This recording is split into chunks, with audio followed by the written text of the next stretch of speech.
Assalamualaikum warahmatullahi wabarakatuh. Perkenalkan, nama saya Rahma Hafiza, NIM 2013171, Prodi D3 Akuntansi. Saya akan menjelaskan tugas minggu lalu, yaitu konsultan Amir periode Desember 2019. Yang pertama, jurnal umum. Jurnal umum adalah jurnal standar yang dibentuk secara umum. Jurnal sendiri merupakan catatan akuntansi permanen yang pertama setelah bukti transaksi digunakan untuk mencatat transaksi keuangan perusahaan secara kronologis.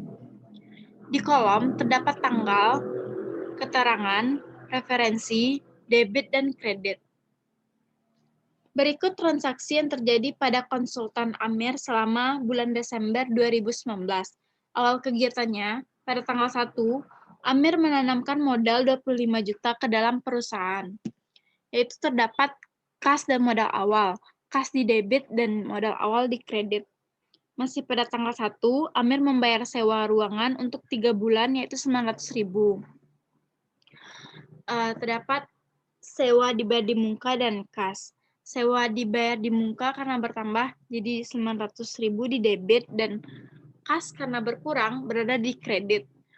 Setelah itu, masih pada tanggal 2, Amir membeli perlengkapan tunai 1 juta,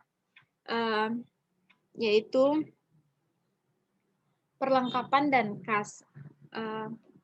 Perlengkapan di debit dan kas di kredit.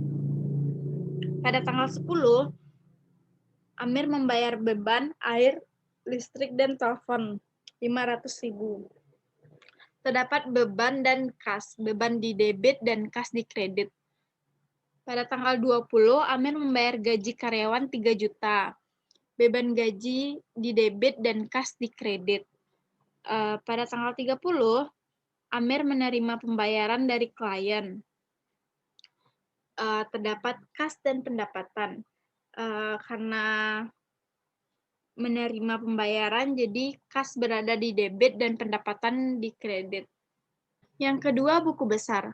Buku besar adalah buku yang berisi kumpulan data transaksi historis yang termuat di jurnal umum dan jurnal khusus. Buku besar menampilkan riwayat transaksi dan saldo keuangan pada suatu periode akuntansi. Di dalam buku besar, setiap akun-akun aktif dari daftar KOA disusun secara rapi. Akun-akun diberi nomor yang berurutan sesuai dengan jenis dari akun itu sendiri.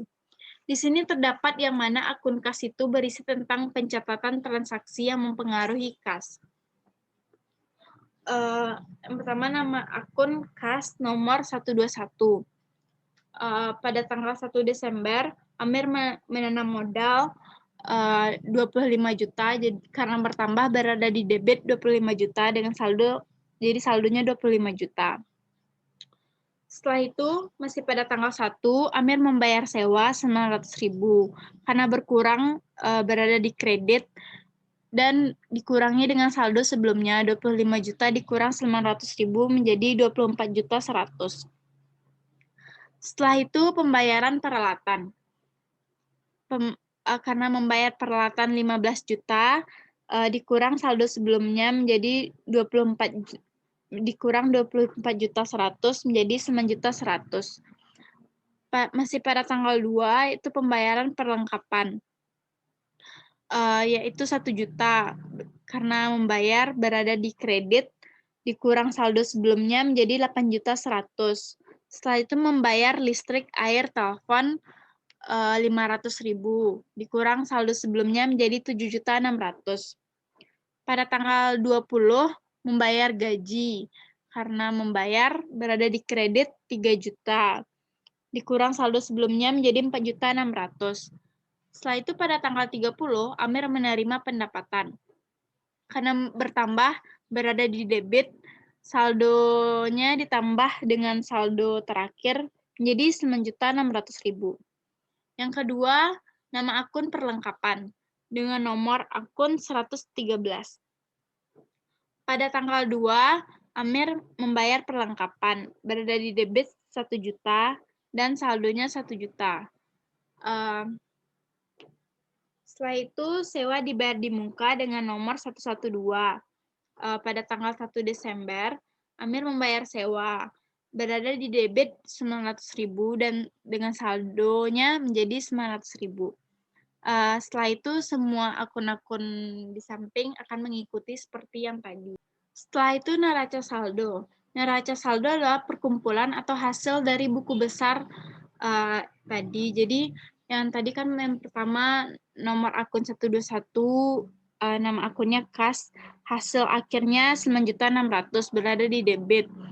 Yang kedua dengan nomor akun 113, nama akunnya perlengkapan berada di debit 1 juta.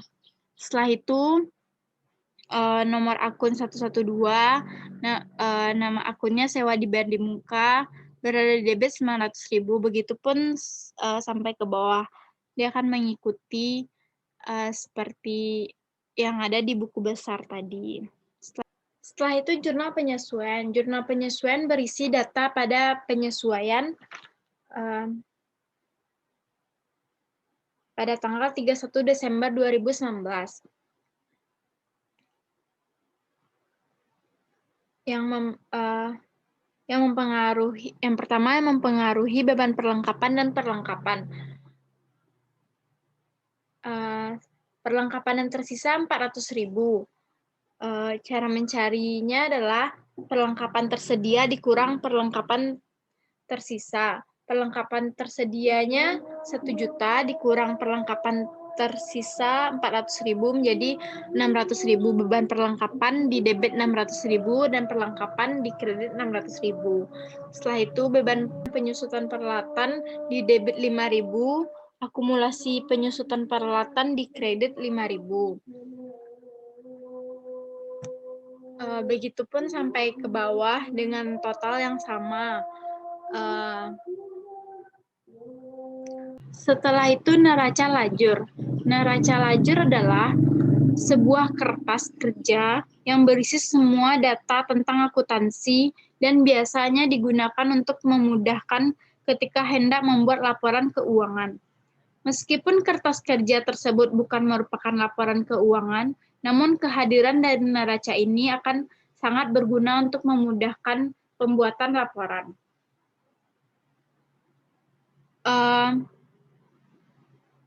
Misalkan, sebuah akun ada penyesuaian, maka neraca saldonya disesuaikan dengan jurnal penyesuaian. Misalnya, contohnya perlengkapan dengan nomor akun 113.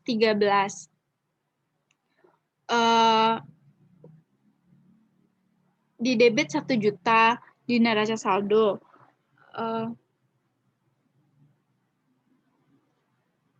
Dan data penyesuaiannya perlengkapan yang tersisa masih ada 400.000 lagi. Jadi 1 juta dikurang 400.000, jadi 600.000 berada di kredit di jurnal penyesuaian.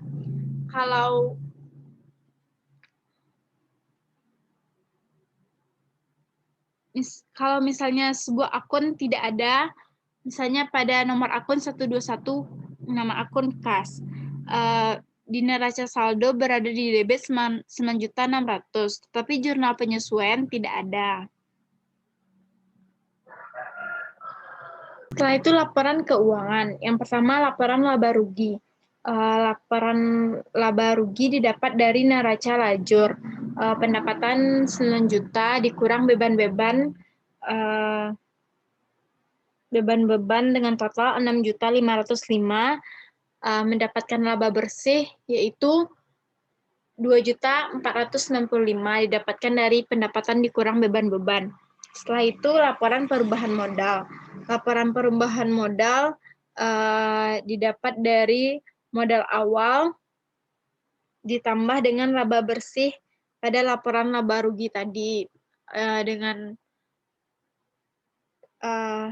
yaitu hasilnya 27.465.000.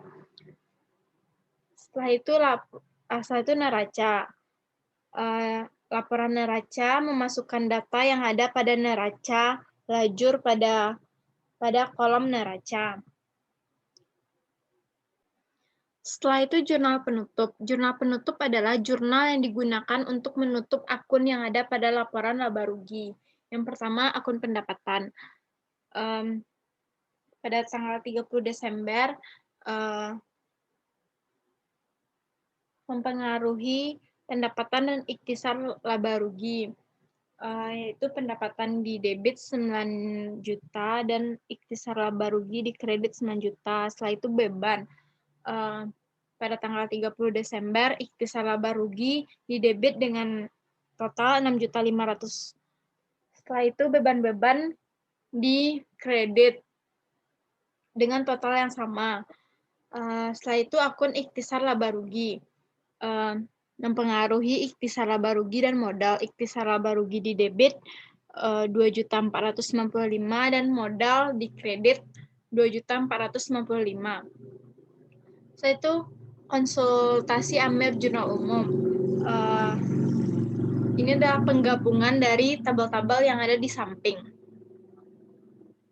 Setelah itu neraca saldo setelah penutup. Neraca saldo setelah penutup berisi data-data pada neraca saldo setelah penyesuaian akun-akun yang telah ditutup pada jurnal penutup, yaitu pendapatan dan modal. Setelah itu jurnal pembalik.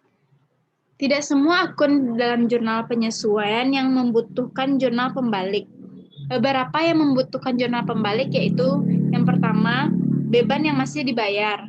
Yang kedua, beban dibayar di muka. Yang ketiga, pendapatan yang akan diterima. Dan yang terakhir, pemakaian atas peralatan bila tercatat sebagai beban.